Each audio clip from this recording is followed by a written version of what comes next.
अब ये NATO supply आप रोक देंगे तो क्या होगा क्या ग्राउंड रियलिटी के ऊपर? What do you think will happen? Mehar ground reality, अगर आप ग्राउंड रियलिटी पे चलना है तो चुप करके गुलाम बन जाते हैं। अंग्रेजों से क्यों इतनी कोशिश की थी आजादी लेने के लिए?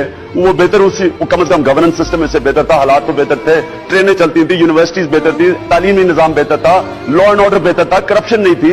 तो ये आजादी लेने की हमें फिर जरूरत क्या थी?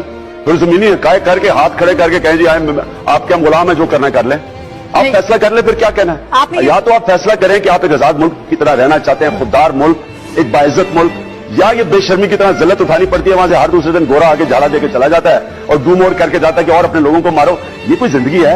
मैं आपको ये बता दूं कि अगर आप इस जिंदगी से मुतमईन है तो आप हो। मैं ये जमीनी इकाई कबूल नहीं करता।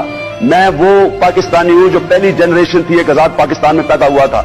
मेरे माँ बाप ने मुझे बचपन से बताया था तुम कितने खुशकिस्मत हो कि एक आजाद मुल्क में पैदा हुए हो। मैं ये गुलामी तस्लीम करने के लिए तैयार नहीं हूं। और आप कहते हैं क्या होगा? पाकिस्तान बन जाएगा।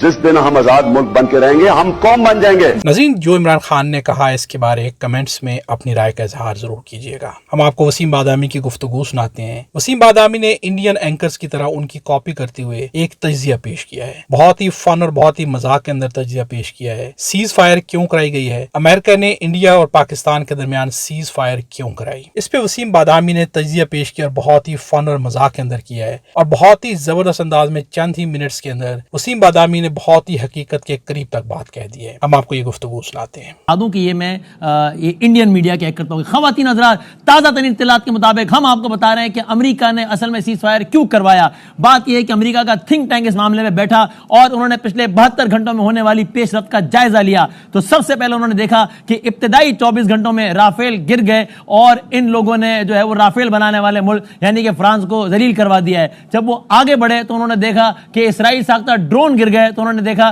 कि अब इन्होंने इसराइल को जलील करवा दिया है। फिर वो आगे बढ़े तो उन्होंने देखा कि अगले 24 घंटों में S-400 गिर गया है, इन्होंने रशिया को जलील करा दिया। ये वो वक्त है जब ट्रंप ने कहा कि भाईजान अगली बारी हमारी है, इससे पहले सीज फायर करा दो, जान छोड़ो, ये भी हमें जलील करवाएंगे। नाज़रीन, जो कुछ भी वसीम बादामी ने कहा है इसके बारे भी कमेंट्स पे अपनी राय का इजहार जरूर कीजिएगा। इस वक्त इंडिया और पाकिस्तान के दरमियान सीज फायर तो करा दी गई है, लेकिन उसके बावजूद भी इंडिया की जानिब से वायलेशन जारी है। पाकिस्तान के बॉर्डर्स के ऊपर स्टिल जो है गोले बरसाए जा रहे हैं, वहां से ड्रोन अटैक्स भी किए जा रहे हैं। वसीम बादामी ने जो कुछ भी कहा तो बहुत ही मजाक के अंदर है, लेकिन हकीकत से करीब तर बात यही है। इस वक्त मफादात की जंग जारी है। अमेरिका भी जानता है कि पाकिस्तान के सामने इंडिया नहीं ठहर सकता। ये सीज फायर भी सिर्फ और सिर्फ इंडिया को बचाने के लिए की गई है। पाकिस्तान के हक में आज भी अमेरिका नहीं है। वीडियो अच्छी लगे तो लाइक भी जरूर कीजिएगा और ज्यादा से ज्यादा शेयर भी जरूर कीजिएगा।